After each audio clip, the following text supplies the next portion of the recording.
প্রিয় বন্ধুগণ, আসসালামু আলাইকুম। দূরে কাছে দেশে অথবা দেশের বাইরে থেকে প্রিয় বন্ধুরা ঠিক এই মুহূর্তে যে যেখান থেকে বাস্তব জীবনের গল্প শোনার জন্য আমার সাথে জয়েন করেছেন আমি আপন। আর যে আপন জীবনের গল্পের 1255তম পর্বে আপনাকে প্রতিদিনের মতো স্বাগতম জানাচ্ছি। বন্ধুরা, আজ আমি আপনাকে শোনাবো পাবনার ছেলে ড্রাইভার খলিলের জীবনের এক ভয়ঙ্কর রকম আশ্চর্যজনক বাস্তব জীবন কাহিনী। বন্ধুরা, আজকের গল্পের টাইটেল লাশের গাড়ি চালকের সঙ্গে আত্মার বাস্তব প্রেম কাহিনী। একজন লাশের গাড়ি চালানো ড্রাইভারের সঙ্গে পরীর বা আত্মার বাস্তব প্রেম কাহিনী। এই গল্পটা এরকম একটা গল্প, এই গল্পটা আপনাকে ঠিক যতটাই অবাক করে দিবে, ঠিক ততটাই আপনার বুকের ভিতরে ভয় ধরিয়ে দিবে। ভয়ঙ্করজনক আশ্চর্য এই গল্পটা আমি আশা করব আপনার প্রত্যেকে আমার মুখে শুনবেন এবং গল্প শেষে পাবনার ভাই ড্রাইভার খলিলকে আপনার মতো করে একটা মন্তব্য কমেন্ট বক্সে লিখবেন। ধন্যবাদ সবাইকে। সম্মানিত বন্ধুগণ, আসসালামু আলাইকুম। আমার মোহাম্মদ খলিলুর রহমান, আমার বাড়ি পাবনা। বন্ধুরা, আমি আমার জীবনের গল্পটা শুরু করার শুরুতে আপনাদেরকে আমার পরিবারের বিষয়ে জানিয়ে রাখি। আমার পরিবারে আমি আছি, আমার বাবা আছে, মা আছে, রয়েছে আমার দাদিমণি সহ আমার বড় 4টা ভাই। আমরা টোটাল 4 ভাই, আমাদের কোনো বোন নেই। আমরা টোটাল 5 ভাই, আমাদের কোনো বোন নেই। আমাদের পরিবারটা পাবনা শহরের অদূরে কোনো এক ছোট্ট গ্রামে এক নিম্ন মধ্যবিত্ত পরিবার। আমার বাবা পেশায় একজন বেবি ট্যাক্সি চালক। আমি খুব ছোটোবেলা থেকে দেখে আসছি আমার আব্বা বেবি ট্যাক্সি চালায় এবং দিনরাত মিলিয়ে বেবি ট্যাক্সি চালিয়ে আমার বাবা যেটাকে উপার্জন করে তা দিয়ে খুব কষ্ট করে আমাদের পরিবারটা চলে। আমি আমার জীবনের গল্পটা খুব ছোটোবেলা থেকেই শুরু করি, কারণ ছোটোবেলা থেকেই আমি দেখতে শুনতে খুব বেশি সুন্দর ছিলাম। এই জন্য সবাই আমাকে জিনের বাচ্চা বলে ডাকতো। অনেকেই বলতো আমি নাকি পরীর ছেলে, কারণ আমার বাবা মা দুজনেই দেখতে অতটা সুন্দর ছিল না, কালো ছিল এবং আমি দেখতে অসম্ভব রকমের সুন্দর হই। এই জন্য অনেকেই বলে যে আমি আমার বাবা মায়ের সন্তান না, আমি জিনের সন্তান। এভাবেই ছোটোবেলা আমার বেড়ে ওঠা। আমি আসলে খুব বেশি দূর পর্যন্ত পড়াশোনা করতে পারিনি। প্রাইমারি স্কুলের গণ্ডি পার হওয়ার পরে আমার শিক্ষা জীবনের সমাপ্তি ঘটে। এরপরে আমি আমার আব্বার সাথে কাজে লেগে যাই। আমি আমার আব্বার সাথে বেবি ট্যাক্সি চালানো শিখি। খুব ছোট বয়সে আমার আব্বা যখন বেবি ট্যাক্সিটা উঠানে এনে রাখতো, আমি এটাকে পার্কিং করতাম। আমাদের বাড়ির একটা সুন্দর কর্নারে নিয়ে আমি তখন বেবি ট্যাক্সিটাকে রাখতাম। এমনভাবে আমি আমার আব্বার সাথে মিশে যাই। আব্বা আমাকে ছাড়া আর কোনো কিছুই বুঝতো না। আমার যে বাকি আরও 4টা ভাই আছে, ওদের কথা আমার আব্বা কখনোই বলতো না। আমাকে অনেক বেশি ভালোবাসতো। এরকম করতে করতে আমি প্রায় অনেকটাই বড় হয়ে যাই। আমার বয়স তখন 12 থেকে প্রায় 13 বৎসরের কাছাকাছি। ওই মুহূর্তে আমার বাবা তার এক বন্ধুর মাধ্যমে আমাকে প্রাইভেট কারে উঠিয়ে দেয়, মানে আপনার মাইক্রো বাসে উঠিয়ে দেয়। আব্বা বলে বেবি ট্যাক্সি চালায় কোনো লাভ হবে না, যদি পারোস তুই মাইক্রো বাস চালানি শিখ। 12 থেকে 13 বছর বয়সে আমাকে তখন মাইক্রো ড্রাইভারি শেখার জন্য আব্বার এক বন্ধুর বাসায় পাঠিয়ে দেয়। আমি ওই পরিবারে থাকতাম এবং আব্বার ওই বন্ধুর সাথে আমি প্রায় 17 বছর বয়সে পাক্কা একজন ড্রাইভার হয়ে যাই। আমার জন্ম নিবন্ধনের কাগজ একটু বাড়াইয়া আমি তখন ড্রাইভিং লাইসেন্সও করে ফেলি এবং ড্রাইভিং লাইসেন্স করে ফেলার পরে আব্বার বন্ধুর ওই গাড়ি আমি তখন চালাইতাম। তা আমার আব্বার বন্ধু হলেও না, ইনি একটু ভালো মানুষ ছিল বলে আমার কাছে মনে হয় না, কারণ উনি আমার ওস্তাদ, যার সম্বন্ধে আমি কোনো কিছু বলতে চাই না। তো ওনার বাড়িতেই থাকতাম, বহু বছর ধরে ওনার পরিবারে আছে, ওনার গাড়িয়ে চালাতাম। এরকম করতে করতে ড্রাইভার হয়ে যাওয়ার পরে আমি তখন ঢাকা, চিটাগং, বিভিন্ন জায়গায়, আমাদের পাবনা শহরে, সিরাজগঞ্জ, ওই জায়গায় আমি তখন গাড়ি চালাই। মোটামুটি ভালো টাকা আমি তখন উপার্জন করি। তো ওই ড্রাইভারের 4টা মেয়ে আছে, ওনার টোটাল 4টা মেয়ে এবং 4 মেয়ের মাঝে সবচেয়ে ছোট যে মেয়েটা আছে, ওই মেয়েটা আমার সাথে একটু ভালো সম্পর্ক ছিল। ছোট মেয়েটার নাম ছিল সালমা। এই মেয়েটা আমাকে অনেক পছন্দ করতো এবং মেয়েটা প্রথমে এই বাড়িতে থাকছে। আমি যখন আসছি কিছুদিন পরে সে তার নানু বাড়িতে চলে যায় এবং ওনার যেহেতু 4টা মেয়ে, ওই ছোটো মেয়েটাকে তার নানু বাড়িতে পাঠিয়ে দেয়, ওইখানেই মেয়েটা পড়াশোনা করে।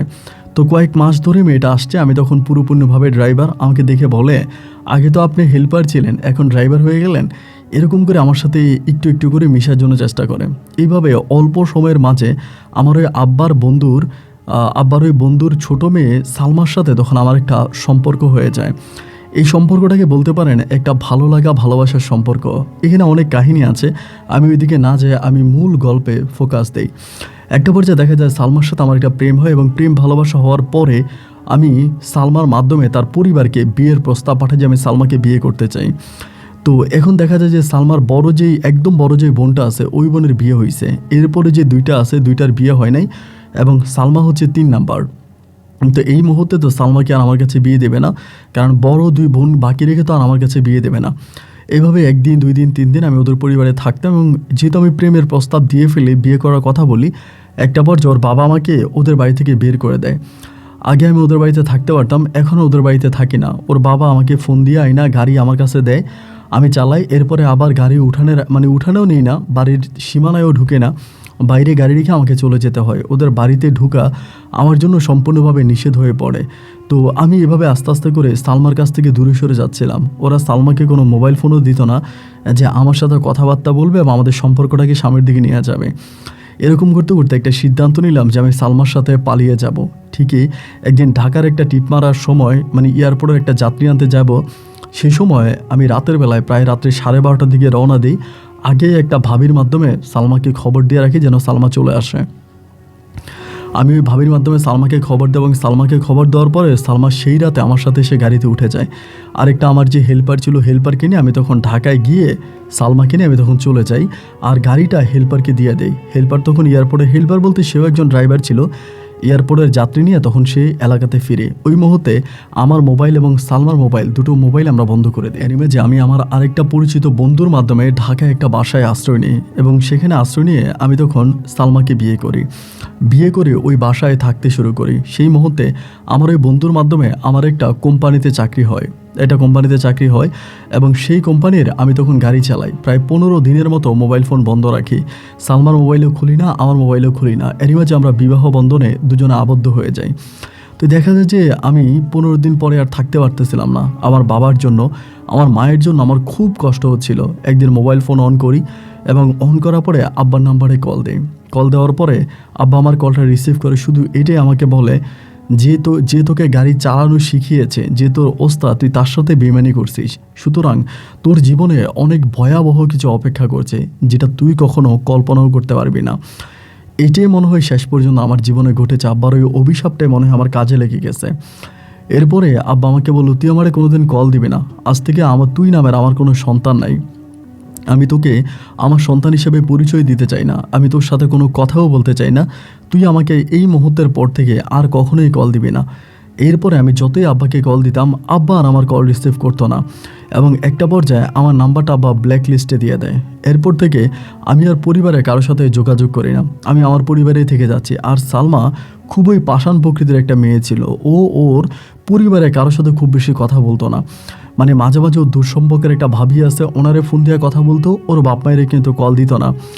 এরকম করে সময়গুলো কাটতে কাটতে দেখলাম কি যে সালমার চাহিদা প্রচুর পরিমাণের বেড়ে যাচ্ছে। ওর চাহিদা আমি ফুলফিল করতে পারি না। ওর এটা লাগবে, ওর এটা লাগবে, এই লাগবে, ওই লাগবে, অলওয়েজে মানে আমি যে টাকা বেতন পাই ওই টাকা সম্পূর্ণ টাকা তার পিছনে খরচ হয়ে যায়। আমার প্রায় 2 মাসের মতো ঘর ভাড়া আটকায় যায়, আমি ঘর ভাড়াও দিতে পারি না, এবং প্রচুর পরিমাণে টাকাও খরচ করে। আবার বাচ্চাও নেয় না। ও আমাকে বলে, আমাদের এখনও বাচ্চা নেওয়ার বয়স হয়নি, আমরা পরে বাচ্চা নেব, আমরা জীবনটাকে এনজয় করব। এইটা বলে ও ভেবেও নেয় না। ও সারাক্ষণই বিভিন্ন ছেলেদের সাথে ফোনে কথা বলে, এখানে ওইখানে চলে যায়, কারণ আমি তো আর বাসায় থাকি না। সকাল 7টা বাজে 8টা বাজে বেরিয়ে যাই, রাত্র 12টা 1টা বাজে বাসায় ফিরি। তা আমাদের বাসায় যে দারোয়ান আছে, ওই দারোয়ানও বলে, আপনি যাওয়ার পরে আপনার বউ কই জানি চলে যায়, এরপরে বিকেলের পরে আপনার বউ বাসায় আসে। তো এই নিয়ে সালমার সাথে আমার খুব ঝগড়া হতো যে তুমি কই যাও, কোথায় যাও, কেন তুমি আমাকে বলে যাও না। এরকমভাবে সম্পর্কটা যেতে যেতে দেখলাম যে আমি আসলে ওর খরচটা আমি দিতে পারি না। ওর যে ভরণ পোষণের খরচ বা ওর যেটুকু খরচ আমি দিতে পারি না, সে পর্যায়ে আমি একটা ভয়ানক সিদ্ধান্ত নিই। ভয়ানক সিদ্ধান্ত বলতে এইটা, আমি হসপিটালের একটা লাশবাহী গাড়ি চালানোর সিদ্ধান্ত নিই। কারণ লাশবাহী গাড়ি চালালে যেটা হবে, আমার ইনকামটা একটু বিল্ড আপ হবে, মানে আগের থেকেও একটু ভালো স্যালারি পাবো, এবং আমি সালমাকে আরও ভালো করে রাখতে পারবো। এই সিদ্ধান্তটা নেওয়ার পরে আমি তখন করলাম কি, একটা লাশবাহী গাড়ি চালানোর জন্য হসপিটালের কর্তৃপক্ষের সাথে কথা বলি। তো ওরা আমাকে দেখে বললো যে দেখেন, লাশের গাড়ি কিন্তু সবাই চালাতে পারে না, লাশের গাড়ি চালানোর জন্য বুকের পাঠা লাগে, অনেক সাহসী হতে হয়, দুর্বল কলিজার মানুষ বা দুর্বল মানুষরা লাশের গাড়ি চালাতে পারে না। আপনি যে লাশের গাড়ি চালাবেন বলেন, আপনি তো পারবেন, দেখেন আবার। আমি বললাম যে ইনশাল্লাহ পারবো, আপনারা দোয়া করেন। এই বলে আমি তখন লাশের গাড়ি চালানোর জন্য ওনাদের সাথে কথাবার্তা বলি। তো এদিকে সেদিকে লাশের গাড়ি নিয়ে যায়। দেখা যায় আস্তে আস্তে করে ভাড়া মারতে থাকে। আমাদের ওইটা ঢাকা শহর ছিল, আপনাদের কুমিল্লা, বরিশাল, ভোলা, নোয়াখালী, আবার চিটাগং, এদিক সেদিকে তখন আমি লাশের ভাড়া মারতেছি। তো দেখা যায় ইনকামটা একটু ভালো হয়েছে, আগের থেকে ইনকামটা একটু ভালো হয়েছে। আমি সালমার ভরণ পোষণ ঠিকমতো দিতে পারতেছি এবং ওর যে চাহিদা আছে, ওর চাহিদা আমি তখন ফুলফিল করতে পারতেছি। তো আলহামদুলিল্লাহ, আল্লাহর কাছে শুকরিয়া যে আমি যে টাকা ইনকাম করতেছি তা দিয়ে ভালো করেই চলতেছে। আমাদের আর কোনো অভাব নাই, আর কোনো অনটন নাই, দুজনে ভালোই আছি। এরকম করে সময়গুলো কাটতে কাটতে একটা পর্যায়ে দেখা গেল যে আমি একদিন হলো কি আপনাকে খুলনার একটা লাশ নিয়ে যাচ্ছিলাম। খুলনার একটা লাশ নিয়ে যাচ্ছিলাম। লাশটা নিয়ে যাওয়ার সময় ওই দিন অনেক বৃষ্টি ছিল, মানে প্রচণ্ড রকমের বৃষ্টি ছিল। লাশটা হচ্ছে আমাকে ডেলিভারি দিল হসপিটাল থেকে রাত তখন প্রায় আপনার আনুমানিক প্রায় 12টার কাছাকাছি, ওরকম একটা সময় আমাকে লাশটা ডেলিভারি দিল যে লাশ নিয়ে যেতে হবে। পরে এই লাশটা অনেক বড়লোক ছিল, মানে একটা মহিলা আর কি, সে আত্মহত্যা করে সম্ভবত মারা যায়, এরকম একটা লাশ হবে। কয়েকদিন বেঁচে ছিল, এখান থেকে ঢাকায় আনে, মানে খুলনা থেকে ঢাকায় আনে এবং ঢাকা আনার পরে এই মেয়েটা এই জায়গায় মারা যায়। তো হসপিটালে মারা যাওয়ার পরে এখন এই মানে যুবতী মেয়ে, ধরেন লাশটা আমি দেখি নাই, যতটুকু ওদের মুখে শুনেছিলাম যুবতী একটা মেয়ে, সে হচ্ছে আত্মহত্যা করছে। তো এই লাশটা না আমি তখন আমার মানে ইয়েতে উঠে, অ্যাম্বুলেন্সে উঠাই বা আমার লাশবাহী গাড়িতে উঠাই। তো আমার হেল্পার ছিল একজন, আমি কিন্তু সবসময় হেল্পার নিতাম না, কিন্তু আজকে বৃষ্টির রাত তো, আর বুকটার ভিতরে কেমন যেন একটু চমচম করতেছে। এই জিনিসগুলোই চিন্তা করে আমি তখন হেল্পারকে নিলাম। হেল্পারকে নেওয়ার পরে আমি তখন গাড়ি আপনার ইনশাল্লাহ আপনার খুলনার উদ্দেশ্যে তখন রওনা দিলাম। তো এখন তো হচ্ছে আপনার পদ্মা সেতু হয়েছে, ওই সময় কিন্তু পদ্মা সেতু হয় নাই। তো পদ্মা সেতু না হওয়ার কারণে ফেরি পার হইতে হবে। অনেকক্ষণ পরে আমি তখন ফেরি পার হই। তো আমার মানে যে হেল্পার ছিল অনেকটা ক্লান্ত হয়ে পড়ে, মানে প্রচণ্ড ক্লান্ত হয়ে পড়ে, মানে কেমন যেন একটু অন্যরকম হয়ে যায়। ওরে বলি তুই তোরা ক্লান্ত তো হইস না, ওরে আমি ঠিক করার জন্য চেষ্টা করি, কিন্তু মানে ও অনেক ক্লান্ত, মনে হয় কিছু একটা খেয়েছে এরকম। যাই হোক, রাত্র প্রায় 3টা বাজে আমরা তখন ফেরি থেকে মানে আউট হয়ে ফেরি থেকে রিলিজ পাই, এবং ফেরি থেকে রিলিজ পাওয়ার পরে ফেরির ওই পারে গিয়ে আমি তখন আমার ওই গাড়ি আবারও টান দিই। তো ওই সময়টাতে যখন গাড়ি টান দিতেছি আমার কাছে মনে হচ্ছে যে গাড়িটার ভিতরে কে জানি একজন কান্না করতেছে। তো গাড়িটার মধ্যে কে জানি কান্না করে, এরকমটা আমার কাছে মনে হচ্ছিল। যে গাড়িটা যত সামনের দিকে নিয়ে যাচ্ছি, এটা তো ফ্রিজার গাড়ি, তো ফ্রিজ অফ করা, এটার মধ্যে তো কেউ কান্না করার কথা না, কান্না করবে কোত্থেকে। পরে কী করলাম, গাড়িটা একটা দোকানের সামনে দাঁড় করাইলাম। তো দোকানে বাতি জ্বলতেছে, আবার দোকানের সামনে বাতি জ্বলতেছে, রাস্তার পাশে ওইখানে দাঁড়াইয়া হেল্পারে ডাক দিলাম যে উঠে একটু পিছনে যাবো। ও উঠতেছে না, ওরে যতই ডাক দিলাম ও উঠে না। এবার আমি একাই তখন করলাম কি, আস্তে আস্তে করে পিছনের দিকে গেলাম, এবং পিছনের দিকে যাওয়ার পরে ওই গাড়ির তখন আমি তালাটা খুলে ভিতরে তাকাই দেখতেছি লাশটা সাদা কাপড় দিয়ে ঢাকা, মুখ দেখা যায় না, সাদা কাপড় দিয়ে ঢেকে রাখছে, এবং মানে মোটামুটি ভিতরে কেউই নাই। তাই ভিতরে কেউ নেই যখন, তাহলে কান্না করে কে? আমি তখন আবারও মানে অ্যাম্বুলেন্সটা মানে লাশের গাড়িটা টান দিলাম, লাশবাহী গাড়িটা আবারও টান দিলাম, আবারও সামনের দিকে যাচ্ছি। এবার কান্নার শব্দটা আরও বিকটভাবে আসতেছে, মানে পিছন থেকে কান্নার শব্দটা খুব কঠিনভাবে আসতেছে। একটা পর্যায়ে আমি আর নিতে পারতেছিলাম, কিরে কান্না করবে কে? এরকম করে গাড়ি চালাইতে হেল্পারে যতই ডাকি ভাই ও ঘুম থেকেই ওঠে না, মানে ওর কি মরার ঘুম আসছে আমি জানি না। এবার এরকম করতে করতে সামনে যাওয়ার পরে আমার ভিতরে মনে হয় আমি নাই, মানে মনে হয় আমার ভিতরে অন্য কোনো একটা জিনিস ঢুকে গেছে, এরকমটা মনে হচ্ছে। এবং এরকম মনে হওয়ার পরে আমি তখন বললাম কি, রাস্তার পাশে গাড়িটারে দাঁড় করাই। রাত্র প্রায় তখন আপনার বুঝতেই পারতেছেন একেবারে গভীর রাত ছিল, ফজরের কিছুক্ষণ আগ মুহূর্তে এরকম। আমি তখন একটা বট গাছের নিচে দিয়ে যাচ্ছিলাম, এবং ওই বট গাছটার কাছাকাছি আসার পরেই আমি আমার গাড়িটাকে দাঁড় করাই দিলাম। গাড়িটাকে দাঁড় করাইয়া পিছনের আপনার ইয়েটা খুললাম, মানে আপনার পিছনের দরজাটা খুলে আমি লাশটারে বের করছি, এবং ওই সাদা কাপড় মরানো লাশটাই আমি তখন করলাম কি, আপনার এরকম হাতে নিয়ে আমি তখন বটগাছের নিচে দিয়ে লাশটাকে ফেলে দিই। মানে এদিকে একটা খালের মতো আছে, খালের মধ্যে লাশটাকে ফেলে দিই। খেয়াল করে শুনবেন কথাগুলো। খালের মধ্যে লাশটাকে ফেলে দেওয়ার পরে আমি আবারও তালা মেরে দিই, পিছনে তালা মেরে আবারও গাড়ি আমি সামনের দিকে টানতেছি। এবার গাড়ি সামনের দিকে টানতেছি, গাড়িও সামনের দিকে যাচ্ছে, এবং আমার আরই মানে এই যে ক্ষণিকের একটা সময়, পিছনের দরজা খোলা এবং দরজা খুলে লাশটাকে ফেলে দেওয়া, মানে এই জিনিসগুলো কিন্তু আমার তেমন কিছু মনে আসতেছে না। আমি গাড়ি চালিয়ে যাচ্ছিলাম, কেন আমি দরজা খুললাম, কেন আমি লাশ ফেলে দিলাম, এসব কিছু আমার মাথায় আসতেছে না। তবে এখানে একটা জিনিস আমি বলে রাখি, আমার কাছে আদৌ মনে হয় যে কোনো একটা মেয়ে আমাকে পা ধরে বলতেছে যে আমার লাশটাকে ওই বাড়িতে নিয়ে না। আমি ওই বাড়িতে যেতে চাই না, আমি ওই বাড়িতে দাফন হতে চাই না, আমাকে ওই বাড়িতে দাফন কইরেন না, আমাকে ওইখানে নিয়েন না, আমি ওখানে যেতে চাই না। এরকম করে মনে হয় একটা মেয়ে কান্না করতেছিল, এরকম আমি শুনেছি মানে কিছুটা। তো লাশ নিয়ে গেলাম, ওদের বাড়ির উঠানে যাওয়ার আগে মানে ওদের এলাকাতে ঢুকার আগে হেল্পারের ঘুম ভাঙছে। মানে হেল্পার মোটামুটি একটু শক্ত হয়েছে। হেল্পারটার নাম ছিল রাকিব। আমি বলতেছি, রাকিব আমি কোনো মতে ঢাকায় যাইনি, এরপরে আমি তোর ঘুম ছুটাবো। আজকের পর থেকে আমি তোর আর টিফে কোথাও নিব না, তুই বেটা সারা রাত ঘুমাস। লাশের গাড়ির মধ্যে যদি ঘুমায়, একজনের গাড়ি চালানো যায় বেটা, তোর মাথায় কোনো বুদ্ধি শুদ্ধি নাই। এইটা বইলা তখন আমি লাশটা মানে আমার কেমন জানি শরীরটা খুব খারাপ লাগতেছে, আমি আর সামনের দিকে যেতে পারতেছি না। ওরে বলতেছে একটা কাজ কর খলিল, ওরা বলতেছে একটা কাজ কর, তুই গাড়িটা চালা, আমি পাশে বসি। আমার খারাপ লাগতেছে, মানে ওদের এলাকাতে ঢুকে গেছি আর কি। আমি ওরা বললাম এই রোডেই সোজা যাবি, গেলে আমি ওকে লোকেশন দিয়ে দিলাম এভাবে। পরে ওর গাড়ি লাশের গাড়িটা দেওয়ার পরে আমি ওর সিডি আইসা তখন একটু শুইছি, খুব খারাপ লাগতেছে। সকাল হয়ে গেছে, এবং সকাল হয়ে যাওয়ার পরে ওই তখন করলো কি, লাশের গাড়িটা ওইখানে নিয়ে যাওয়ার পরে আমার ডাকতেছে, ওস্তাদ উঠেন, চাবি দেন। তখন কিন্তু অনেক কান্নাকাটি শোনা যাচ্ছে, অনেকেই আসছে, মানে আত্মীয় স্বজন বা ওই মেয়ের হয়তো পরিজন। পরে আমি বললাম যে চাবি এখানে রাখা আছে, তুই চাবি দিয়া দরজাটা খুলে লাশটা বুঝিয়ে দে। তাই এই কথা বলার পরে ও তখন করলো কি, চাবিটা নিয়ে গেছে পিছনে, নিয়ে যাওয়ার পরে ও কী করছে আমি জানি না, একটু পরে এসো আমার মানে ডাকতেছে, এই খলিল ভাই, ওস্তাদ উঠেন। কী হয়েছে? উঠার পরে ও বলে গাড়িতে তো লাশ নাই। আমি বললাম গাড়িতে লাশ নাই? কী বলস তুই, গাড়িতে লাশ নাই? গাড়িতে লাশ থাকবে না কেন? এরপর আমি বেরোয় দেখলাম আসলেই গাড়িতে লাশ নাই। আমি যে লাশ রাস্তায় ফালাই দিছি এটা আমার মনেই নেই, মানে এই কথাটা আমার মনেই নেই যে আমি রাস্তায় লাশ ফালাই দিছি। পরে এখানে সবাই বলতেছে কিও লাশ কই, আমারে বলে।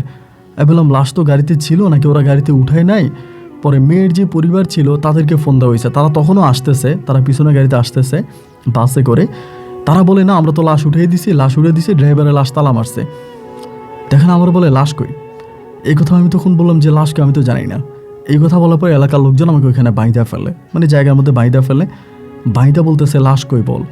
আমাকে বাইন্দা রাখার প্রায় আধা ঘন্টা কি 1 ঘন্টা পরে হঠাৎ করে আমার মেমোরিতে আসে, ওই সময় কিন্তু আমার হেল্পারটারে সব বাইন্দা রাখছে গাছের সঙ্গে। আধা ঘন্টা থেকে 1 ঘন্টা পরে আমার হঠাৎ করে আমার সেন্স আসে, তখন আমি বলি আরে ভাই লাশটা আমি ফালাই দিছি। কই ফালাইছেন? অমুক জায়গায় আসার সময় বট গাছের নিচে ফালাই দিছি। কেন ফালাইছেন? আমি বললাম ভাই আমি তো জানি না কেন ফালাইছি, লাশ কেন ফালাইছি এটা তো আমি জানি না। এই কথা বলার পরে আমি বললাম চলেন ওখান থেকে আবার লাশ নিয়ে আসি। ওরা তখন আমার সাথে খারাপ ব্যবহার করলো না, ব্যবহার না করে তারা তখন বললো যে ঠিক আছে তাহলে চলেন ওইখান থেকে লাশ নিয়ে আসি। এইটা বলার পরে তারা আর আমার লাশবাহী গাড়িটা নিল না, ওই গাড়িটা রেখে দিয়ে তারা তাদের এলাকা থেকে একটা মাইক্রোবাসের মধ্যে আমাকে উঠাইছে আর আমার হেল্পারটারে কিন্তু এখানে বাইদা রাখছে। আমি একাই ওই বট গাছের নিচ পর্যন্ত গেলাম। আমার তখন মনে আছে, আমি বললাম যে ভাই এখানে আমি লাশ ফালাই দিছি। পরে বট গাছের নিচে তারা লাশ দেখতেছে না, মানে তারা লাশ দেখে না। এবার এদিক দিয়ে অনেকেই নামছে খালের মধ্যে, আমি যদি খালের পানিতে ফালাইয়া দিই তাহলে তো লাশ ভেসে যাবে, লাশ তো থাকার কথা না। পরে আমার বলতেছে আবার গাড়িতে আমার উঠে ওই এলাকাতে আমাকে আবারও আনছে, আইনা আমাকে দিছে মাইর, হুড্ড মাইর দিছে এলাকার লোকজনে মিলা। ইতিমধ্যে তাদের যে পিছনের যে যারা আমার লাশ বুঝাই দিছে এরা সব আসছে, এরাও এসে আমারে বলতেছে কি ব্যাপার, আপনার গাড়িতে তো আমরা লাশ উঠাই দিছি, লাশ উঠে দেওয়ার পরে আপনি তালা মারছেন, এখনো আমাদের লাশ কই গেল, এটা আপনি কী ধরনের কথা বলতেছেন, লাশ কোথায়, আপনার লাশ বের করেন। আমি বলতেছি ভাইরে আপনাদের কথা ঠিক আছে, আপনারা লাশ উঠিয়ে দিয়েছেন এবং আমিও লাশ রিসিভ করছি, কিন্তু লাশ যে এখন কোথায় গেল আমি তো বুঝতে পারতেছি না। আমার যতটুকু মনে হয় আমি লাশটাকে ফালাই দিছি। এর মাঝে কিছু লোকে বলে ওঠে যে না এ মনে হয় মানে নেশা করছে, নেশা করে গাড়ি চালাইছে। আবার কিছু মানুষে বলতেছে আরে এ মনে হয় লাশ বিক্রি করে দিছে, কারণ ঢাকাতে এরকম লাশ বিক্রি করা যায়, ওই সম্ভবত লাশ বিক্রি করে দিছে। আমি বলতেছি ভাইরে আমি যদি লাশ বিক্রি করে দিব আমি আপনাদের এলাকা পর্যন্ত আসলাম কেন, আমি তো এই পর্যন্ত আসতাম না। তারপরে বলে এটা কোনো কথা যে আপনার লাশটাকে গাড়ি থেকে ফেলে দিলেন, এটা কী ধরনের কথা, এটা কেউ বিশ্বাস করবে? বিকেল পর্যন্ত আমাকে ওইখানে যতটুকু মারা টর্চার করা করছে, বিকেলের মধ্যে তখন পুলিশে আমাকে দিয়ে দেয়। পুলিশ আসার পরে পুলিশের হাতে আমাকে তখন সফাদ্দ করে, আমাকে আর আমার হেল্পারকে দুজনকে। তো রাতের মধ্যে পুলিশ আমাকে লাঠিচার্জ করে, আমাকে হসপিটাল মানে আপনার থানাতে নিয়ে আমার জিজ্ঞাসাবাদ করে। আমাকে যতই মারে যাই বলে আমি একটা কথাই বলি যে ভাই আমি লাশ ফালাই দিছি।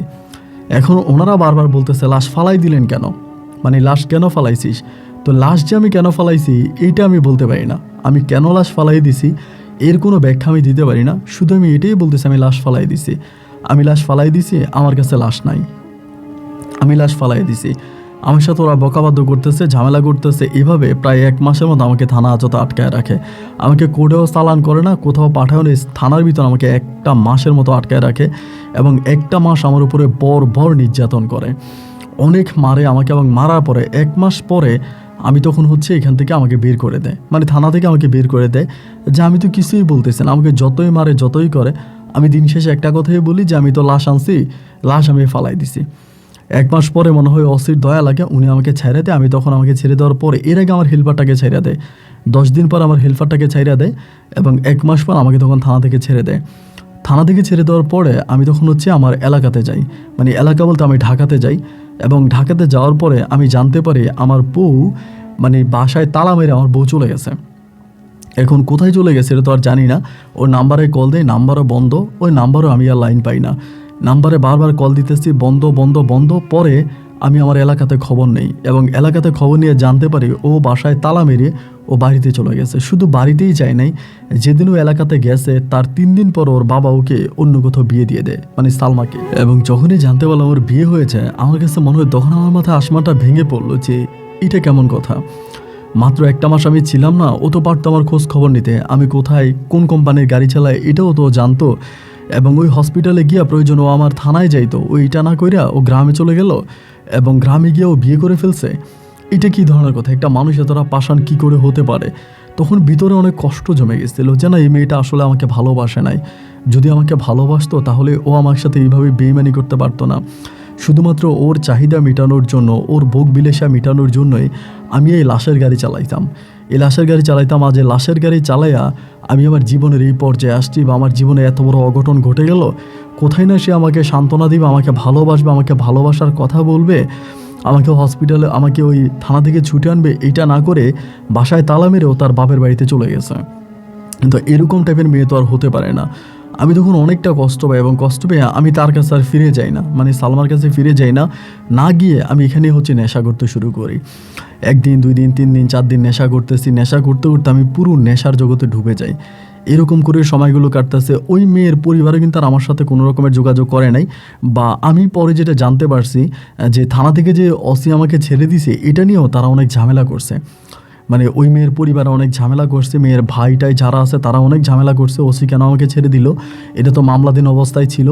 তো আমিও না বুঝি না যে ওসি আমাকে কেন ছেড়ে দিল বা কী কারণে আমাকে ছেড়ে দিল। আমার তো মামলাধীন অবস্থায় ছিল এবং ওরা তো প্রতি সপ্তাহে সপ্তাহে টাকা দিত, এরপরও ছেড়ে দিছে।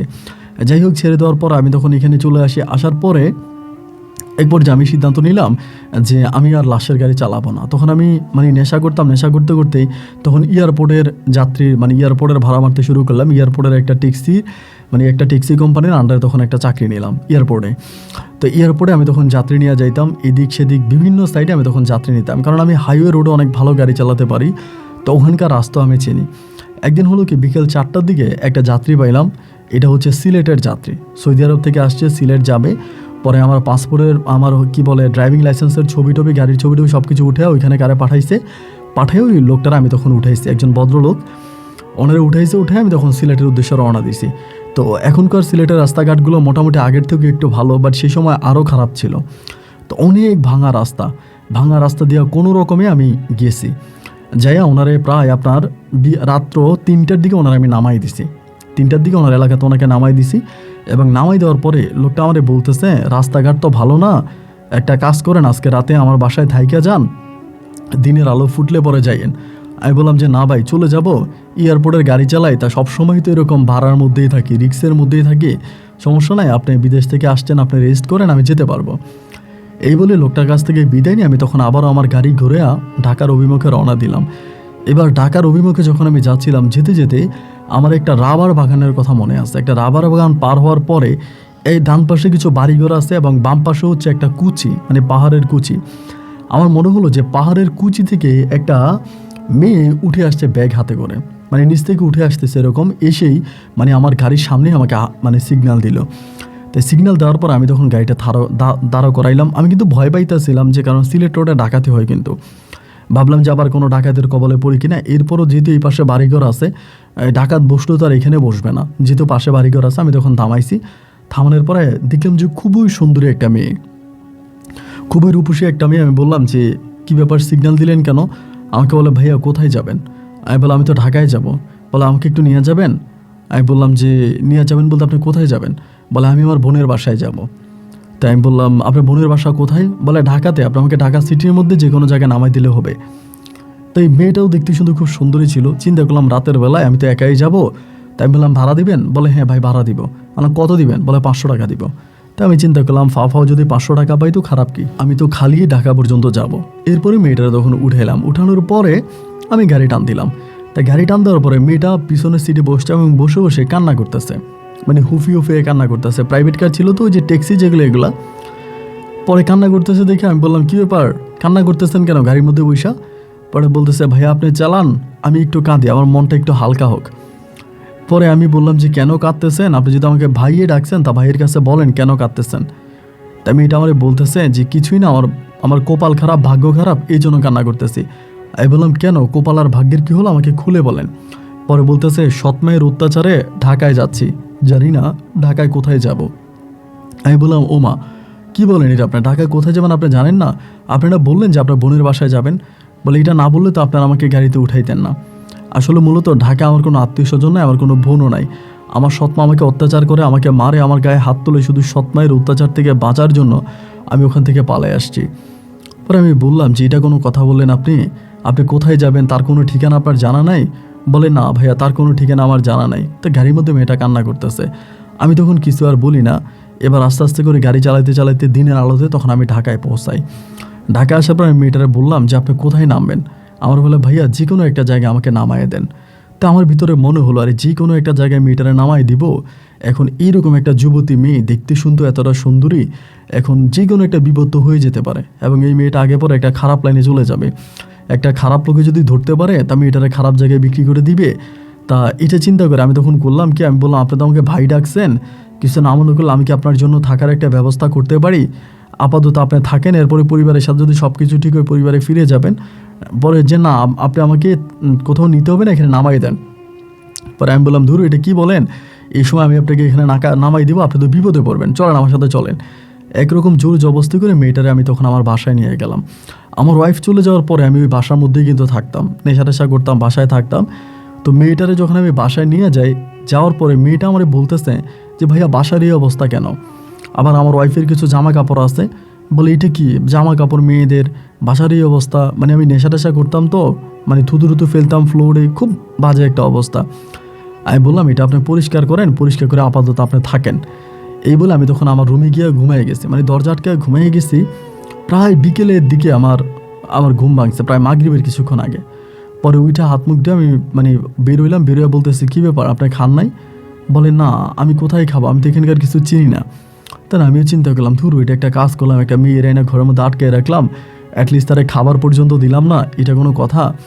আমার আচ্ছা ঠিক আছে আপনি থাকেন, আমি আপনার জন্য খাবারের ব্যবস্থা করি। এরপর আমি করলাম কি, এই মেয়েটার জন্য খাবারের ব্যবস্থা করতে গেলাম, বাইরে থেকে খাবার নিয়ে আসছি, এসে দিলাম, সে খাইলো, খুব ভালো করেই খাইলো। তাই আমি বললাম যে আপনি আমার বাসায় থাকেন এবং আপনার পরিবারের সাথে কথা বলবেন। বলে যে না আমি কথা বলবো না।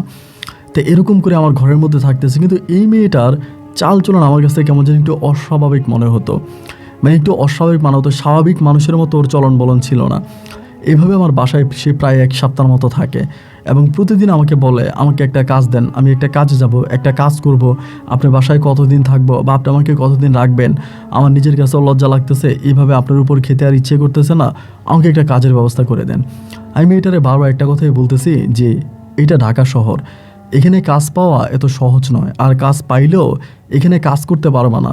এখানে মানুষ, এখানে মেয়েদের কাজ করা অনেক কঠিন। দেখা যায় তোমার শরীরের প্রতি আকর্ষণ আসবে, তোমার শরীর ভোগ করার জন্য চাইবে, এটা তুমি পারবা না। এই সমস্ত উল্টাপাল্টা কথা বইলো না, দেখো থাকো এবং দেখি আমি কি করতে পারি। ও কিন্তু কোনো রান্নাবান্না করতো না, কোনো রান্নাবান্না ওর দিয়ে আমি করাইতাম না, আমি বাইরে থেকে খাবার নিয়ে আসতাম, বাইরে থেকে খাবার আনতাম, ও বাইরে থেকে খাবার আনলে পরে ও খাইতো। তো আশেপাশের অনেকেই আছে বাসায়, তারাও সবাই দেখে বা অনেকে ওর সাথে কথাবার্তা বলে। এরকম করতে করতে জিনিসটা আস্তে আস্তে করে এদিক সেদিক ছড়াই যাচ্ছিলো, বাড়িওয়ালার কানে পর্যন্ত চলে যাচ্ছিল যে আমি অন্য একটা মেয়ের আইনা বাসায় রাখতেছি। তো বাড়িওয়ালাও মোটামুটি আমাকে বিভিন্নভাবে প্রেশার দিচ্ছে যে আমি অন্য একটা মেয়েরে কেন বাসায় না রাখছি এবং এটাকে বের করে দিতে হবে, মানে বের করে দিতে হবে। বাড়িওয়ালাও মোটামুটি এরকমভাবে আমাকে আলটিমেটার দেয়। তো এখন আমি ওকে যে বের করে দিব, বের করে কোথায় দিব, কোথায় যাবে? এর তো আসলে যাওয়ার মতো কোনো জায়গা নাই, এর যে যাবে ও কোথায় যাবে, কোন জায়গায় পাঠাবো? পরে এভাবে আরও কয়েকটা দিন কেটে গেল। পরে মানে ও মেয়েটাও খুব ঝামেলা করতেছে, বেরিয়ে যাবে। বাড়ি হলো আমাকে বলতেছে বাসার মধ্যে কারে আইনা রাখছি। পরে একদিন আমি মেয়েটারে প্রস্তাব দিলাম, আর এরই মাঝে না মেয়েটা যে আমার বাসায় আছে আমার না অনেক ভালো লাগতেছে।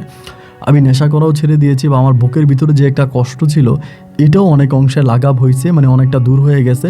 মেয়েটা আমার বাসার মধ্যে আছে, ভালো আছে। এদিকে আমি একদিন মেয়েটারে বললাম যে দেখো, তুমি তো ঢাকায় চলে আসছো তোমার সৎ মায়ের অত্যাচারে, এবং পরিবারের সাথে আসার পর থেকে কোনো যোগাযোগ করো নাই, পরিবারে আর ফিরেও যাবা না।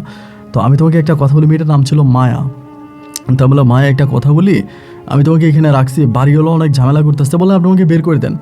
আমি বললাম না, বের করেই দিব ঠিক আছে, কিন্তু তোমাকে একটা প্রস্তাব দিতে চাই, যদি আমার প্রস্তাবে রাজি হও তাহলে তো ভালো, আর তা না হলে তো বের করে দেওয়া ছাড়া উপায় নেই। পরে আমার বলে কি প্রস্তাব? আমি বললাম প্রস্তাব হচ্ছে, তোমারও যেহেতু এই দুনিয়াতে কেউ নাই, আমারও আসলে এই দুনিয়াতে কেউ নাই। আজকে এতদিন ধরে আমার বাসায় আছো, দেখেছো যে আমার মত ছাড়া আমার আপন কেউই নেই। তো যেহেতু তুমি আমার বাসায় আসছো বা আমার বাসায় ঢুকছো বা আসো, তো তোমার কাছে একটা রিকোয়েস্ট করি, তুমি যদি পারো আমাকে বিয়ে করে ফেলো। আমি তোমাকে বিয়ে করবো, এবং বিয়ে করে তোমার সাথে আমি থাকতে চাই বাকি জীবনটা।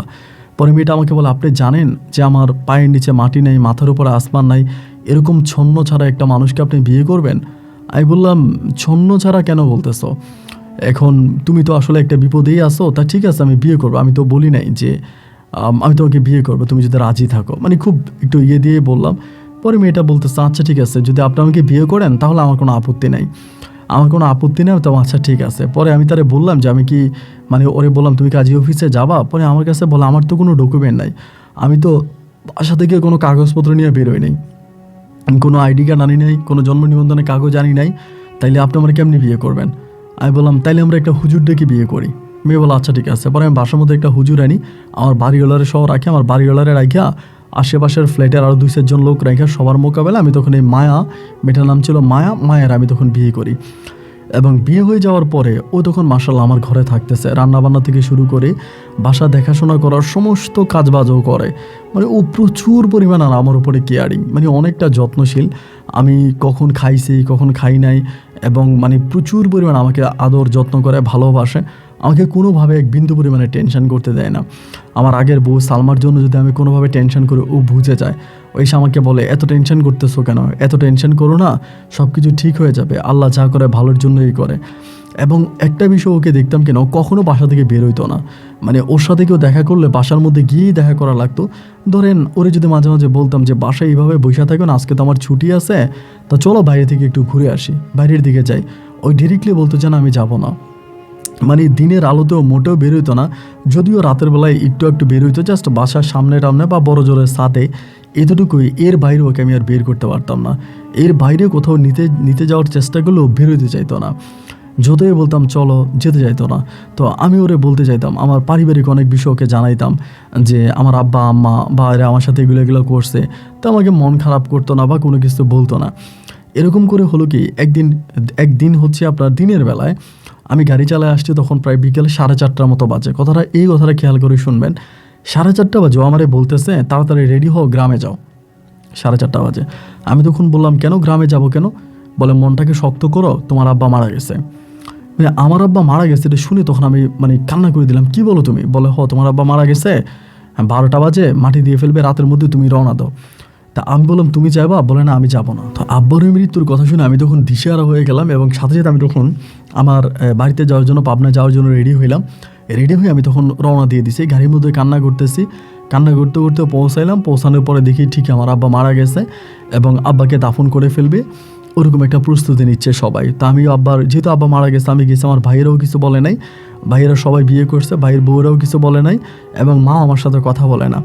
পরে গিয়ে আব্বার লাশ দাফন করছি। আব্বার লাশ দাফন করার পরে দিনে 10টা বাজে, তখন পরের দিন 10টা বাজে আমার মা এসে আমার মাথায় হাত বোলাই দিতেছে, যে 10টা বাজে মা এসে আমারে বলতেছে, তোর বাপ মরলো, তুই কেমনে খবর পাইলি?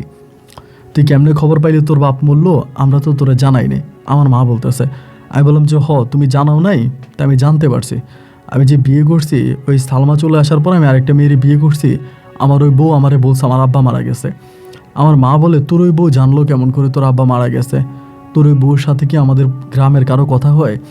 এই কথাটা মা বলার পরেই হঠাৎ করে আমার মাথায় তখন জিনিসটা আসছে। এতক্ষণ পর্যন্ত কিন্তু এই জিনিসটা আমার মাথায় আসে নাই, এবং একটা বারের জন্য আমি এটা চিন্তা করি নাই যে বা ও কীভাবে জানলো বা কী আসো বিষয়।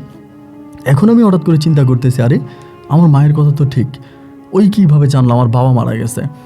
পরে আমি করলাম কি, আমি তো বুঝতে পারতেছি না ও কী করে জানতে পারছে। পরে আমি ওরে আর ফোন টোন দিলাম না, ওইখানে ফোন টোন না দেওয়ার পরে আমারে আমি বুঝাইলাম, এমনি অমনে জানছে। তো রাতের মধ্যে আমি আবারও রওনা দিলাম। আমার টার্গেট হচ্ছে ওরে আইসে আমি সরাসরি জিজ্ঞেস করবো, ফোনে কিছু বলবো না। রাতের মধ্যে আমি আবারও পাবনা থেকে ঢাকায় আসছি এবং আসার পরে বাসে আসছি। সকালবেলা বাসে আসছি, ও ঘুম থেকে উঠে দরজা খুলে দিছে। পরে আমি বললাম রান্না করছো? বলে হো করছি, খাও। আমি তখন খাওয়া দাওয়া করলাম, কইরা ওর কাছে আসছি। আইসা বলতেছি, তোমার কি ঘুম শেষ হয়েছে? বলে হ্যাঁ শেষ হয়েছে, বলো। আমি বললাম আচ্ছা মায়া, আমার একটু সত্যি কথা বলবা? ও বলে হ্যাঁ বলবো। আমি বললাম তুমি কে? ও আমার বলে কেন, আজকে এত বছর ধরে আমার সাথে সংসার করো আর এখন বলতেছো আমি কে? এটা কী ধরনের কথা? আমি বললাম যে না, তোমার পূর্বপুরুষ কি কেউ কবিরাজ ছিল, বা তুমি কি কোনো তান্ত্রিক বা কবিরাজ? আমাকে বলে না, আমি কেন তান্ত্রিক বা কবিরাজ হতে যাব, আমি তেমন কেউই না। আমি বললাম তো তুমি যদি তেমন কেউ নাই হবা, তাহলে আমার আব্বা মারা গেল, এটা তুমি কি করে জানছো? ও আমাকে বলে জানছি যেভাবেই হোক। আমি বললাম না, যেভাবেই হোক তুমি সেভাবেই হোক তুমি জানতে পারো না, তুমি অবশ্যই জানতে পারছো, কিভাবে জানছো আমাকে বলো। ও আমাকে বলে যে দেখো আমি জানতে পারছি, আমি যেভাবে হোক জানছি। তা আমি ওর সাথে তর্কাতর্কি করতেছি, তো তুমি কিভাবে জানলা? তার মানে তুমি আমার এলাকার কারোর সাথে কথা বলো। ও তখন আমার বলতেছে, এটা তুমি কি বলো? তোমার এলাকার কারোর সাথে কি তুমি আমাকে কখনো পরিচয় করাই দিছো, বা এলাকার কারোর সাথে আমি জীবনে কখনো কথা বলছি? তো তোমার এলাকার লোকজন কাছ থেকে কিভাবে জানবো? এটা তুমি কেমন কথা বলতেছো? আমি বললাম না মায়া, তাহলে তুমি জানলা কেমন করে? সারাটা রাত আমি ঘুমাইতে পারি নাই শুধু এই টেনশানে। পরের দিন আমি তখন কী করলাম, ভাড়া পাইলাম, ভাড়া মারতেছি। এইভাবে সপ্তাহখানি কেটে গেছে এবং সপ্তাহখানিকে বারবার চিন্তা করেছি কেমনে জানলো, ও কেমনে জানলো, কিভাবে জানলো, মানে এইভাবেই এই চিন্তাটাই বারবার করতেছি, কেমনে জানলো, কিভাবে জানলো। এবং এটা নিয়ে ভাবতেছি। এভাবে সপ্তাহখানিক পরে একদিন হলো কি, আপনি শুনলে অবাক হয়ে যান, আমি খুলনার একটা ভাড়া নিয়ে গেছিলাম, একটা যাত্রী নিয়ে গেছিলাম, মহিলা যাত্রী, খুলনায় সৌদি আরব, তাও সৌদি আরবের যাত্রী, সৌদি আরব থেকে আসছে, মনে হয় কাজের মেয়ের বা ওই সমস্ত কোনো কাজ করতো, খাদ্দামা হবে। আমি ওই মেয়েটা নিয়ে তখন খুলনাতে যাচ্ছিলাম। তাই খুলনা মেয়েটারে নামাই দেওয়ার পরে আমি তখন গাড়ি নিয়ে যখন মানে ফিরে আসবো, ওই সময়ে আমার চিন্তা করলাম যে অনেক খিদা লাগছে, আমি একটা হোটেলে করে ভাত খেয়ে নিই। রাস্তার পাশে দাঁড়ায় একটা হোটেলে ভাত খাওয়ার জন্য নামছে। তাই হোটেলে ভাত খাইতে আসি, এই সময় হঠাৎ করে ক্যাশে যে লোকটা বসে আছে, এই লোকটার দিকে নজর গেল। নজর যাওয়ার পরে দেখতেছি এই লোকটারে জানি আমি কই দেখছি। তখনও মাথা আসতেছে না যে কই দেখছি, এমন এই লোকটারে আমি কই দেখছি। এবং ওই লোকটা আমারে দেখার পরে ক্যাশ থেকে আসছে, সেখানে বৈশা বলতেছে, ভাই আপনার নাম কি আমারে বলে। আমি বলে ভাই আপনি আমার নাম জিজ্ঞান, আর আমি তো মনে হয় আপনি কই জানি দেখছি, আপনার আমার পরিচিত মনে হয়। এই বলার পরে লোকটা বলতেছে আপনার ড্রাইভার না? যখন ড্রাইভার না বলছে, আমি বললাম হ্যাঁ ভাই আমি ড্রাইভার, আমি ঢাকা থেকে একটা ভাড়া নিয়ে আসছিলাম, এয়ারপোর্টের যাত্রী নিয়ে আসছিলাম, তো চলে যাচ্ছি। ভাই আপনার মনে হয় কই জানি দেখছি। এইটা বলার পরে লোকটা তখন ধাপ করে আমার কলার চাপ দিয়ে ধরে, কলার ধরে আমার বলতেছে, তুই লাশের গাড়ি চালাই, তুই ড্রাইভার খলিল না? আমার তখন মনে আসছে যে আর এটা তো ওই যে একটা লাশ আমি নিয়ে আসছিলাম এবং লাশটাকে আমি মুখ খুলে ফালাই দিছিলাম, এই তো লাশের কোনো পরিবার, এই লোকটা তো আমি ওই বাড়িতেই দেখছি। আমারে বলে বেটা তোরে পাইছি, তোর খবর আছে। আমি বললাম ভাই আমার কেন, আমার খবর আছে মানে আমি কী করছি ভাই? আমি তো ভাই আপনার আমার জেলে যাম। বলে তুই থানা থেকে পালাইছস আমারে বলে। আমি বলে আমি থানা থেকে পালাই নাই, ওসি সাহেব নিজে আমারে ছেড়ে দিয়েছে, ছেড়ে দেওয়ার পর আমি চলে গেছি। বলে না তুই ওসি সাহেব বলছে তুই থানা থেকে পালাইছস, তুই থানা থেকে পালাই গেছস, তোর খবর আছে, তুই চল। এই কথা বললে তখন আমার হাত পা ধরে ফেললো, ওনার যে হেল্পার টেল্পার আছে দোকানের কর্মচারী সবাই ধরছে। ধরার পর আমি বলতেছি ভাই দেখেন আমার মাইরে না ভাই, আমারে মারতে আছে। পরে গাড়িটার এখানে পার্কিং দিয়েছে, হোটেলের সামনে পার্কিং দিয়ে আমার ওনাদের হোটেলের পিছনে তাদের বাড়িতে আমাকে নিয়ে গেছে। বাড়িতে নিয়ে যাওয়ার পরে ছেলের মা, তারপরে ছেলের যে আত্মীয় স্বজন আছে সবাই বলতেছে, আরে ড্রাইভার আর এখন দূরে লাভ হবো কি, তোর বোন মরে গেছে আজকে এত বছর, ড্রাইভারে মাইরা লাভ আছে, ওরে ছাইড়ে দে এরকম করে বলতেছে। তারপরে ওরা কী করছে, আমার ঘরের মধ্যে নিয়ে আটকাইছে। ওদের মধ্যে একটা রুম আছে, ওই রুমের ভিতরে আমাকে দিয়া দরজা লাগাই দিয়া জানালা দিয়া বলতেছে যে আগে থানার ওসিরে খবর দেই, তুই নাকি থানা থেকে পালাইছস, তোরা নাকি ওসি সারে না, আগে ওসি আসুক এরপর এটার বিচার হইব।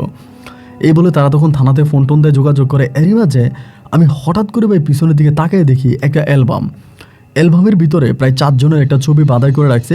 ওই 4 জনের ছবি বাঁধাই করার মাঝে আমি দেখলাম যে মায়ার ছবি, মানে আমার বউ মায়া, যারা আমি সিলেট থেকে উঠে আনছে এবং যে সিলেটি ভাষা আমার সাথে কথা বলতো। মায়ের ওখানে দেওয়ার পরে আমি তো অবাক, কিরি এখানে মায়ার ছবি কেন, আবার এরকম না যে সাদা কালো রঙিন একটা ছবি। পরে আমি একটা মহিলারে বলতেছে জানালা দিয়া, এই মাগো একটু এদিকে আসেন, আমার একটু কথা শোনেন, আপনার আমার থানায় দিয়েন, আমার একটু কথা শোনেন।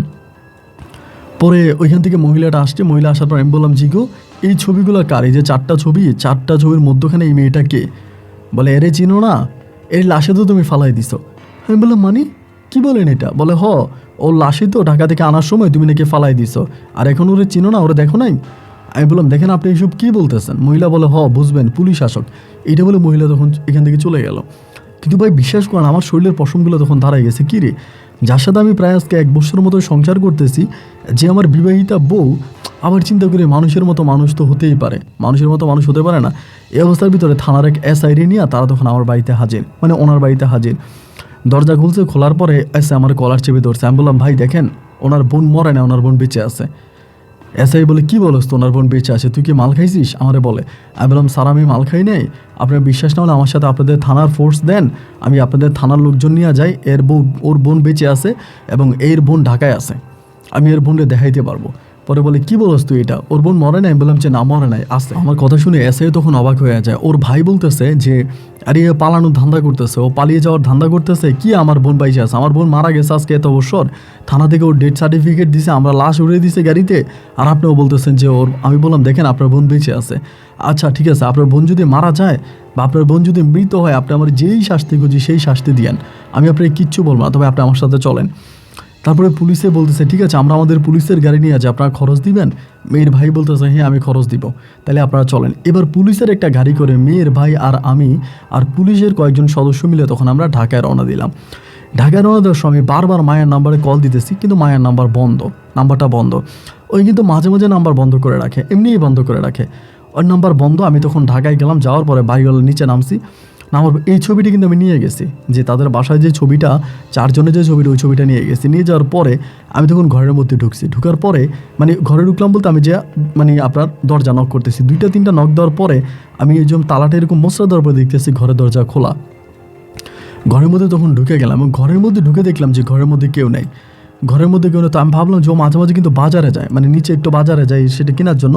পাশের ঘরে ভাবিরে ডাক দিয়ে বললাম, ভাবি মায়া কই গেছে? বলে, কই গেছে আমি তো জানি না। আমি বললাম যে বাজারে গেছে নাকি? বলে না। তুই এবারে ভাবি বেরিয়েছে, বেরিয়ে দেখতেছে পুলিশ। পরে বলতেছে, কী ব্যাপার, আপনার কোনো সমস্যা হয়েছে, আপনি অ্যাক্সিডেন্ট করছেন নাকি? আমি বললাম, না ভাবি কিছু হয় নাই, একটু মায়ের সাথে কথা বলা দরকার ছিল। বলে, ফোন দেন। আমি বললাম যে নাম্বার তো বন্ধ। ভাবি তখন বলে, তাইলে তো আমি আর বলতে পারি না, নাম্বার কেন বন্ধ, নাম্বার বন্ধ কেন, এটা তো আর আমি জানি না, বা এটা তো আমি বলতে পারি না। আমি বললাম, আমিও তো জানি না, আমিও তো বুঝতেছি না নাম্বার কেন বন্ধ, নাম্বারটাও কেন বন্ধ করে রাখছে। আমি বারবার ওই নাম্বারে ট্রাই করতেছি, যতবার ট্রাই করি ততবারই নাম্বারটা বন্ধ। এবার পুলিশ আমার কলার চেপে ধরছে। আমি বললাম, স্যার একটু দাঁড়ান, আমার বউ আসক, অনেকক্ষণ হয়ে গেল আমার বউ আসে না। পরে পুলিশ আমাকে বলে, ও তোর ধান্দা বুঝে গেছি, চল। আমি বললাম যে স্যার ঠিক আছে, আমারে তো নিয়ে যাবেন, তার আগে আমি আপনার প্রমাণ করাই দিচ্ছি এটা আমার বউ। পরে ভাবিরে আবার ডাক দিছি, ভাবি দরজা খুলছে। আমি বললাম, ভাবি এই ছবিটা কার? বলে, ও মা, আপনার বউ আপনি চিনেন না? আমি বললাম, বলেন না আপনি, এখানে সবার সামনে বলেন যে এটা কার ছবি। বলে, এটা আপনার বউয়ের ছবি। আমি সাথে সাথে নিচে গেছে, যা বাড়িওয়ালারা ডাকছে, বাড়িওয়ালা আসছে। আমি বললাম যে আঙ্কেল এই ছবিটা কার? বলে, এটা তোমার বউয়ের ছবি। এখানে আরও 8-10 জনকে দেখাইলাম, ভাড়াটিয়া সবাইরে দেখাইলাম, সবাই বলতেছে যে হ্যাঁ এটা আমার বউয়ের ছবি। আমি তখন বললাম যে স্যার দেখছেন ওনার বোন বেঁচে আছে। বলে, তাইলে এখন কই? আমি বলে, এখন কে আমি কইতে পারি না, এখন কই এটা আমি বলতে পারি না। এই কথা বলার পরে এই তারা ওইখান থেকে আমাকে আবারও পুনরায় ওই খুলনায় নিয়ে আসে। আইনা আমার কথা বিশ্বাস না করে আমাকে আবারও থানা দেয়। থানা থেকে আমাকে তখন হচ্ছে আপনার করে দেয়, চালান করে দেয় কোর্টে, এবং কোর্ট থেকে আমি প্রায় 9 মাসের মতো জেল খাটি। এবং 9 মাস জেল খাটার পর আমি জেল থেকে বের হই, এবং আমি সরকারিভাবে বের হই, আমার কেউ কিন্তু বের করে নাই, নিজের মতো করে 9 মাস পর আমি বের হই।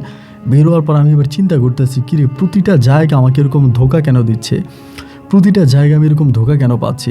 9 মাস পরে আসছে, এসে দেখি আমার বাসাটা ভাড়া হয়ে গেছে, যে বাসা আমি থাকতাম বাসাটা ভাড়া হয়ে গেছে। আমি বাড়িওয়ালারে বললাম যে এই বাসাটা আমি আবারও ভাড়া নিব, কারণ এটার মধ্যে আমার অনেক স্মৃতি আছে। তারপরে বাড়িওয়ালা বলতেছে যে না, এই বাসা তো ভাড়া হয়ে গেছে, এই বাসায় তো আর দেওয়া যাবে না, বাসা ভাড়া হয়ে গেছে।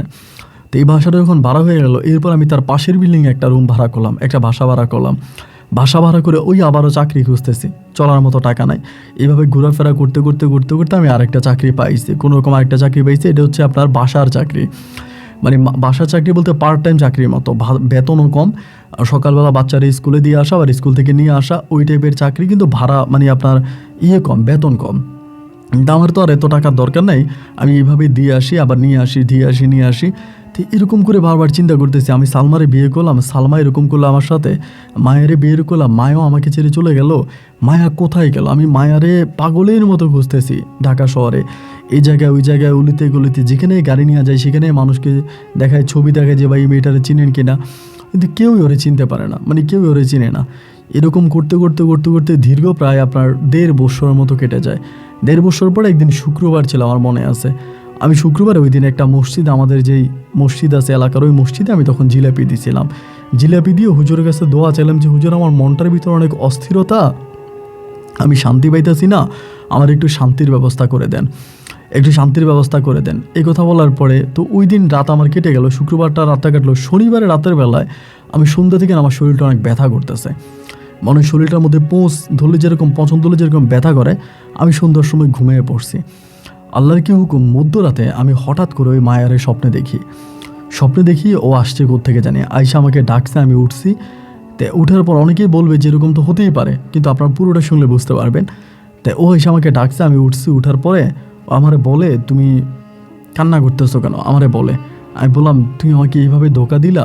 ও আমারে বলে, না আমি ধোকা দিই নাই, আসলে আমার স্বামী, আমার শ্বশুরবাড়ির লোকেরা আমাকে এত কষ্ট দিয়েছে, যাদের কষ্টের কারণে, আমি আমার শ্বশুরবাড়িতে আমার লাশটা থাকুক, আমার শ্বশুর বাড়ির বিটায় আমার লাশটা থাকুক, এটা আমি চাই নাই, এটা আমার চাওয়া ছিল না, যার জন্য আমি তোমার কাছ থেকে আমার শরীরটাকে আমি সরাই নিয়েছি। তো শরীরটাকে আমি সরিয়ে নিয়েছি, এবং আমার একটা বান্ধবী ছিল জিন, ও আমাকে সাহায্য করছে, ওর মাধ্যমে আমি আমার নিজেকে সরাই নিয়েছি। তো নিজেকে সরিয়ে নেওয়ার পরে আমি দেখলাম যে তুমি আমার কারণে তোমার বউকে হারাইলা, আমার কারণে তুমি তোমার বউকে হারাইলা, এবং বউকে হারিয়ে তুমি পুরো নিঃস্ব হয়ে গেলা, চারদিকে খোঁজাখুঁজি করো, বউকে পাগল হয়ে গেলা। তোমার এই নিঃসঙ্গতা দেখে আমি আমার বান্ধবীর মাধ্যমে আমি তোমার কাছে আবারও আসি, এবং আসার পর আমি তোমার সাথে সংসার করি, তোমার সাথে থাকি। কিন্তু দুর্ভাগ্যবশত তুমি সেই আমার পরিবারের কাছেই আবার চলে গেছো। যখন আমার পরিবারে মানুষ নিয়ে আসতেছো, তখন এখান থেকে পালিয়ে যাওয়া ছাড়া আমার আর কোনো উপায় ছিল না। আমি বললাম, তাহলে তুমি কোনো মানুষ ছিল না? স্বপ্নেই বলতেছি।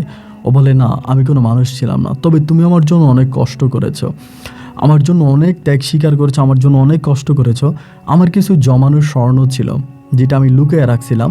এই স্বর্ণগুলো আমি লুকিয়ে রাখি, এবং এগুলো আমার মা বাপের দেওয়া, আমার শ্বশুরবাড়ির দেওয়া, বা আমার নিজের বান্ধবী, আমার একটা বান্ধবী ছিল জিন, ও আমাকে প্রতি কয়েক মাস পর পর উপহার দিত। এই উপহারের স্বর্ণ গয়নাগুলো আমি তোমাকে দিয়ে গেলাম, এগুলো আমি তোমাকে দিয়ে গেলাম, তুমি এগুলো দিয়ে কিছু একটা করো, নিজে একটা গাড়ি কিনো, নিজে একটা গাড়ি চালাও, এবং একটা বিয়ে শাদী করো, আর আমার সাথে মিশার চেষ্টা করো না, বা আমাকে আর খুঁজো না। এই বলা পরে তখন ঘুমটা ভাঙছে। ভাঙার পরে ভাই, আল্লাহ সাক্ষী, আমি দেখতেছি আমার খাটের উপরে একটা লাল, আপনার খুব একটা কাপড় দিয়ে একটা কি জানি পেঁচিয়ে রাখা, এবং এটা থেকে সুগন্ধ বের হইতেছে, সুগন্ধি বেরোচ্ছে। আমি সাথে সাথে এই বাঁধনটা খুললাম, খোলার পরে ভিতরে দেখলাম যে ভাই স্বর্ণ গয়না, হাতের বালা, এরপরে গলার চেন, এটা ওইটা মিলিয়ে অনেক টাকার স্বর্ণ, প্রায় 20-30 লাখ টাকার স্বর্ণ হবে, এরকম একটা অবস্থা, কিংবা আরও বেশি হবে। মানে 20-30 লাখ টাকা তো আমি একটা আনুমানিক ধারণা করলাম, আমার কাছে মনে হয় 50-60 লাখের স্বর্ণ হবে এরকম। এই স্বর্ণগুলো তখন আমি ঘরের মধ্যে রাখলাম। রাখার পরে আর আমি আর এই স্বপ্নে দেখি না, আর বারবার চিন্তা করি এটা আমার সাথে কি ঘটলো, এটা আমার সাথে কি হইলো। এবং এরকম করতে করতে করতে করতে আমি আমাদের এলাকার, মানে যে বাসা আমি থাকতাম, ওই বাসার এরিয়া যে কুরবান কবিরাজ বলে একজন কবিরাজ আছে, সবাই বলে অনেক ওস্তাদি একজন কবিরাজ, এবং তিনার মতো বড় মাপের কোনো কবিরাজ হতে পারে না, সে অনেক ওস্তাদি কবিরাজ। তা আমি একজন কবিরাজের শরণাপন্ন হইলাম, কবিরাজের শরণাপন্ন হইলাম। স্বর্ণ গয়নাগুলো কিন্তু আমি বিক্রি করি না, এগুলো রেখেই দিছি, যেভাবে রাখার ওভাবে রেখেই দিয়েছি খুব যত্ন করে।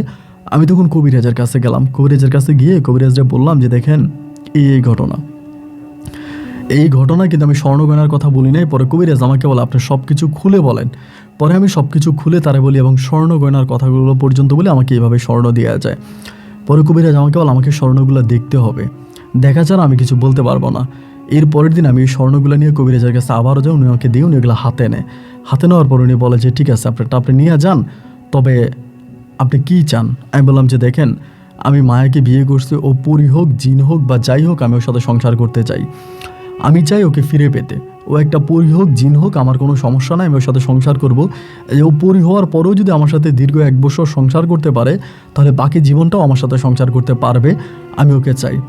পরে কবিরাজ বলে দেখেন ওদের তো কোনো শরীর নাই, ওদের তো কোনো শরীর নেই, আপনি যতটুকু দেখেছেন ততটুকু ছায়া দেখেছেন, আপনি ধুতো মানে আপনার চোখে আপনি ধান্দা দেখছেন, ওদের তো কোনো শরীর হয় না। আমি বললাম কবিরাজ সাহেব আপনি যাই বলেন বা যেটাই বলেন, আমি সব কথার একটা কথাই বলবো যে আমি মায়াকে ফিরে পেতে চাই। মায়া যেই হোক, মায়া যাই হোক, আমি মায়াকে ফিরে পেতে চাই, আপনি আমার কাছে মায়াকে এনে দেন।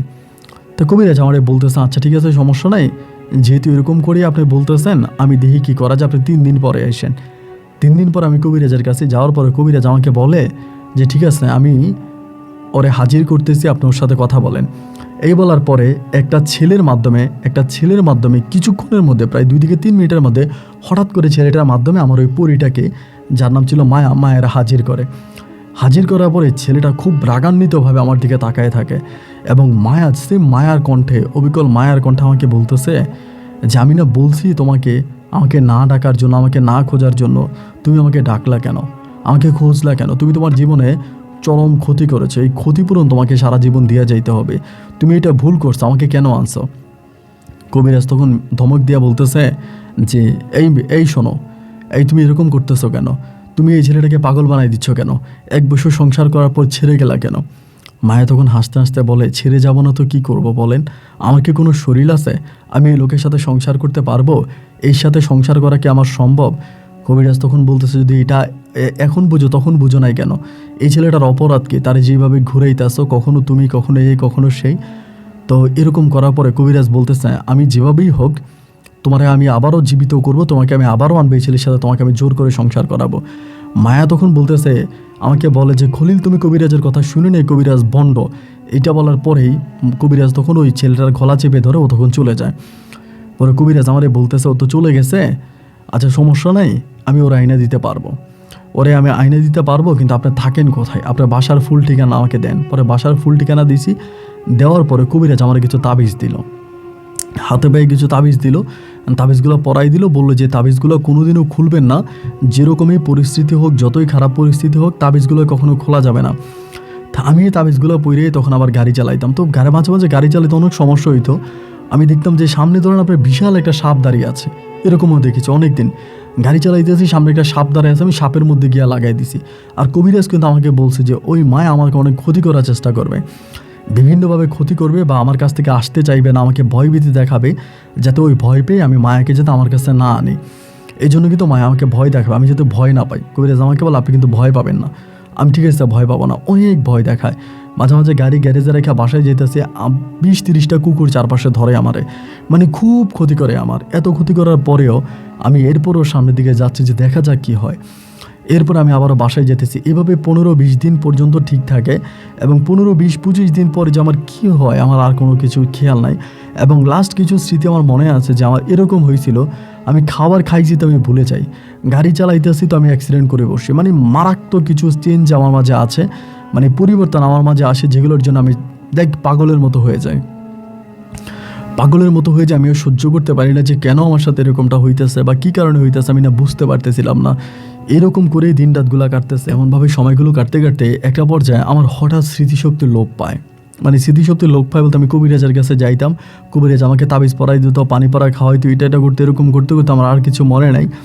এবং এরপরে যে আমার কী হয় না হয় এর কোনো কিছুই মনে নেই। আপনি বিশ্বাস করবেন কিনা জানি না, 2000 প্রায় আপনার 18 লাস্টের দিকে, 18 নভেম্বর ডিসেম্বর হবে, এরপরে 19 সালে মানে 2018 লাস্টের দিকে আমি হঠাৎ করে নিজের মাঝে নিজের অস্তিত্ব খুঁজে পাই। নিজের মাঝে নিজের অস্তিত্ব যখন আমি খুঁজে পাই, তখন আমি বুঝতে পারি যে আমি পাগল।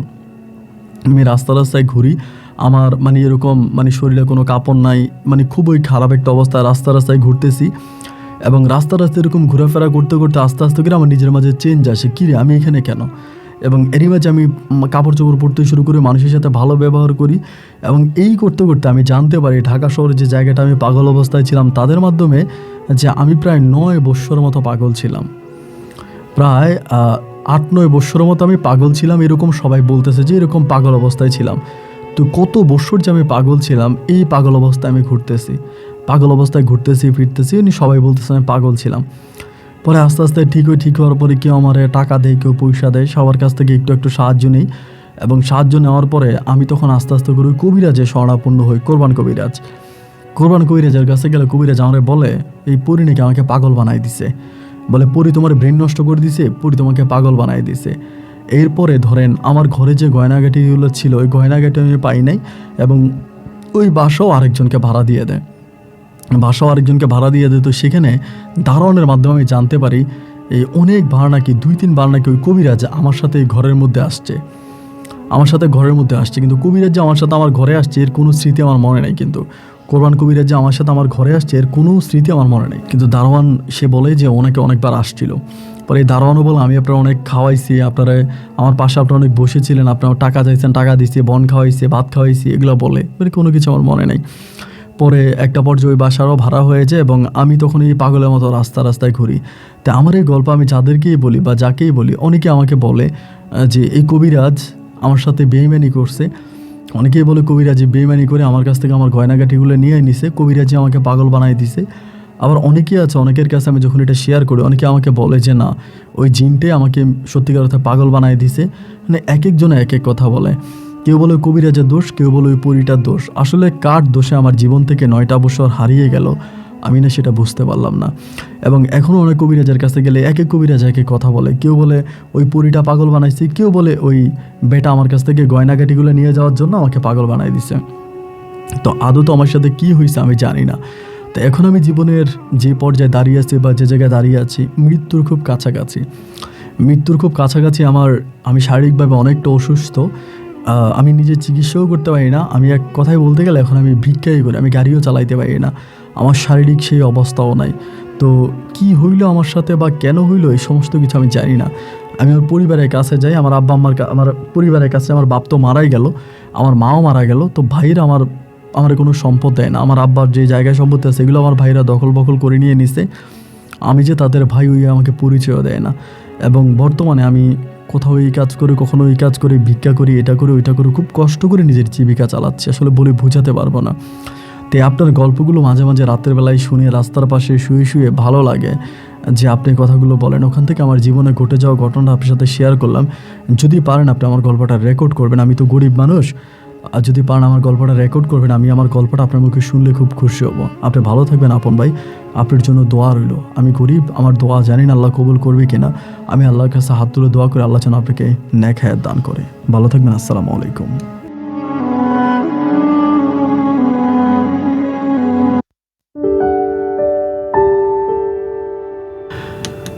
বন্ধুরা সবাইকে অনেক বেশি ধন্যবাদ এই পর্যন্ত আমার সাথে থেকে পাবনার ভাই ড্রাইভার খলিলের জীবনের অবাক করা ভয়ঙ্কর বাস্তব গল্পটা শোনার জন্য। খলিল ভাই আসলে পদে পদে ঢুকেছে, যদিও গল্পটা একটা ভৌতিক গল্প হয়ে থাকে, কিন্তু খলিল ভাইয়ের বাস্তব জীবনটা সত্যি অনেক কষ্টে কেটেছে। সে কারো কাছেই শান্তি পায় নাই, না তার পরিবারের কাছে, না তার বিবাহিত বউ সালমার কাছে, না কি পরি মায়ার কাছে। তবে খলিল ভাইয়ের একটা প্রশ্ন আমার কাছে ছিল যে যেই পরিটাকে উনি বিয়ে করেছে ওই পরি যে গয়নাগাটিগুলো দিয়েছে, কোরবান কবিরাজ কি আসলে তার সাথে মানে ভাওতামি করে তাকে পাগল বানিয়ে দিয়ে তার গয়নাগাটিগুলো নিয়ে গেল, নাকি পরিটাই তাকে পাগল বানিয়ে দিল? তবে আমি জানি না, বাট আমার কাছে গল্পটা শুনে যেটা মনে হলো যে কোরবান কবিরাজ সম্ভবত কিছু একটা করছে। যেহেতু গয়নাগাটিগুলো দেখানো হলো এবং ওই পরি যখন চলে যায় তখনও কিন্তু বলছে যে তুমি কবিরাজকে বিশ্বাস করো না, এটা কিন্তু খলিলকে বারবার বলছে। আর পরি যদি খলিলকে পাগলই বানাই দিবে তাহলে গয়নাগাটিগুলো কেন দিল? আমার কাছে 70% মনে হচ্ছে যে আসলে কোরবান কবিরা যেখানে বেইমানি করেছে খলিল ভাইয়ের সাথে তার গয়নাগাটিগুলো নিয়ে যাওয়ার জন্য, 30% মনে হচ্ছে জানা সম্ভবত পরিয়ে পাগল বানাইছে। যেহেতু পরি আবার তার কাছে ফিরে আসতে হবে কবিরাজের মাধ্যমে, যদি কবিরাজ সত্য হয়ে থাকে। তো যাই হোক, আল্লাহ তাআলাই ভালো জানে যে আসলে আমাদের পাবনার ড্রাইভার খলিল ভাইয়ের সাথে কী ঘটেছে বা কী হয়েছে। এবং উনি বর্তমানে খুব মানবতার জীবনযাপন করছে, খুব কষ্টে আছে।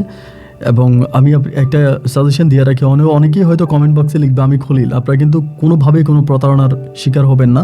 কেউ যদি খলিল বলে আমার পরামর্শ ছাড়া তার সাথে যোগাযোগ করে কোনো আর্থিক লেনদেন করবেন না। এবং খলিল ভাই কিন্তু কারোর কাছে কোনো আর্থিক সহযোগিতাও চায়নি। তিনি যেমনই করুক যেভাবেই করুক তার এক পেট সে ঢাকাতে চালিয়ে নিচ্ছে, সে কারোর কাছে সাহায্য চায়নি। সুতরাং আপনারা অতি উৎসাহিত হয়ে অন্য কোনো লোকের সাথে কোনো টাকা পয়সা লেনদেন করবেন না। সবাই ভালো থাকবেন, সুস্থ থাকবেন, এই শুভকামনা। আজকের মতো এখানেই বিদায়। ইনশাল্লাহ দেখা হবে অন্য দিন অন্য কারো বাস্তব জীবনের গল্প নিয়ে। আল্লাহ হাফিজ অ্যান্ড আসসালামু আলাইকুম।